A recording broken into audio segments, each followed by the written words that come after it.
तो देखिए हमारे साथ दीपा मांझी उपस्थित हो चुके हैं। दीपा मांझी जी उपस्थित हो चुके हैं। एक मिनट, दीपा मांझी जी उपस्थित हो चुके हैं। और देखिए हम जानना चाहेंगे कि जीत के बाद दीपा मांझी जी सम्राट होटल में अपने कार्यकर्ताओं के साथ यहाँ हुजूम, देखिए यहाँ जनसंख्या में लोग उपस्थित, क्या कहना चाहेंगे?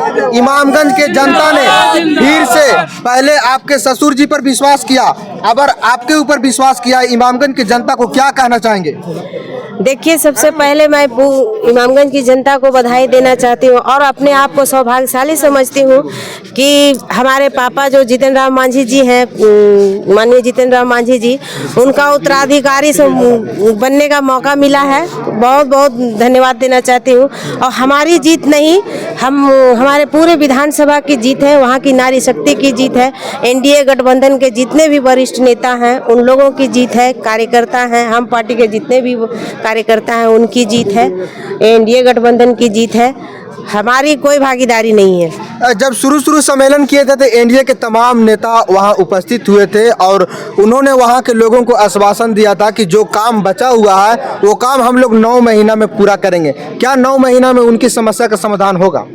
देखिए, वहाँ की जनता की समस्या मेरी समस्या होगी और सही बात है कि उन्होंने बोला था कि वहाँ की जो भी समस्या होगा हमारी जिम्मेदारी होगी। हम भी आज भी कहते हैं कि हमारी जिम्मेदारी है वहाँ की समस्या को किस तरह से हम सुलझाएं और वहाँ की जनता को किस तरह के सुविधा को हम पहुँचाने का पूरा प्रयास करेंगे। जो भी सरकार की योजना होगी हम हर घर गाँव में ले जाने का प्रयास करेंगे। पोलिंग के दौरान वहाँ 2-4 बूथों पर वोट को बहिष्कार किया गया था, ये बहुत बड़ा मुद्दा है। 25 में बहिष्कार ना हो, इसके लिए आप लोग क्या कीजिए? देखिए, हम क्षेत्र में अभी जाएंगे और जो भी समस्या होगा वहाँ हम बैठकर बात करेंगे, उस पर क्या किया जा सकता है ना? तो हमारे साथ दीपा मांझी जी थे और देखिए कार्यकर्ता, यहाँ तमाम कार्यकर्ताओं का हुजूम है और हम जानना चाह रहे थे कि जीत के बाद कार्यकर्ताओं के साथ में दीपा मांझी जी, तमाम कार्यकर्ताओं के साथ में दीपा मांझी जी यहाँ उपस्थित हुए हैं और देखिए कुछ कार्यकर्ता लोग भी जानने का प्रयास करेंगे।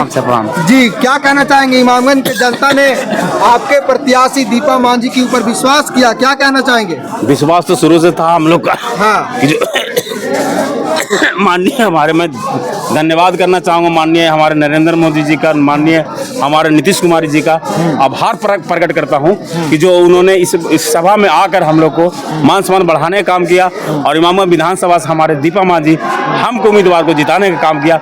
इसमें सारे लोग का योगदान है, सारे इमामगंज विधानसभा के साथियों से मैं अनुरोध करूँगा कि इस जो चुनाव जो हुआ है इसको सपोर्ट करने के लिए मैं धन्यवाद, दिल से धन्यवाद करना चाहूँगा। उनकी समस्या का समाधान 9 महीना में हो जाना चाहिए, क्योंकि 9 महीना के बाद फिर उनके पास आपको वोट मांगने के लिए जाना है।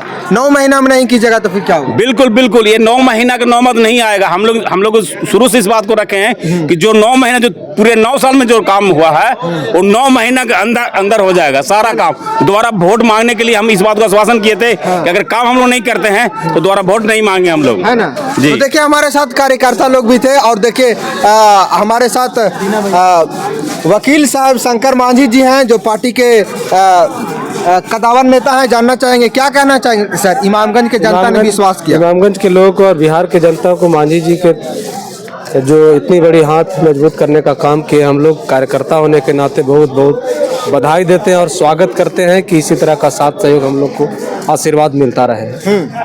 आप लोग भी वहाँ कैंपेनिंग कर रहे थे, लोगों से अंदर जा करके मिल रहे थे, पब्लिक डोमेन में आपकी बात नहीं आ रही थी, मीडिया में भी खबर नहीं चल रहा था, लोग कह रहा था कि शंकर मांझी तो चुनाव प्रचार में है ही नहीं है, लेकिन पता चला कि आप अंदर प्रचार कर रहे थे और इसका खमियाजा यह हुआ कि आप लोग चुनाव जीत गए। कैसे मैनेज करना पड़ा, क्या समस्याएं थी वहाँ? हम लोग जो काम कर रहे थे वो आप लोग को दिखाई नहीं पड़ा, हम लोग भुइयां खेल रहे थे। अच्छा, वो हम लोग का ऐसा सेटिंग था। लेकिन चुनाव में एक बात हम आप लोगों को कहना चाहते हैं कि चुनाव में कुछ वोट कटवा लोग जो भारत के राष्ट्रपिता महात्मा गांधी को टारगेट करके उनके विचारधारा को, जो सत्य और अहिंसा के नाम पर उन्होंने देश को संदेश दिया, उसी को आगे करके कुछ वोट कटवा लोग उनके विचार को कुंद किया और वहाँ के भोली भाली जनता को मनोबल को तोड़ने का काम किया, जिसका इशारा हम समझ रहे होंगे हम कहाँ कहना चाहते हैं। और वैसे लोग का मंसूबा कभी भी सफल नहीं हुआ और न होने देंगे।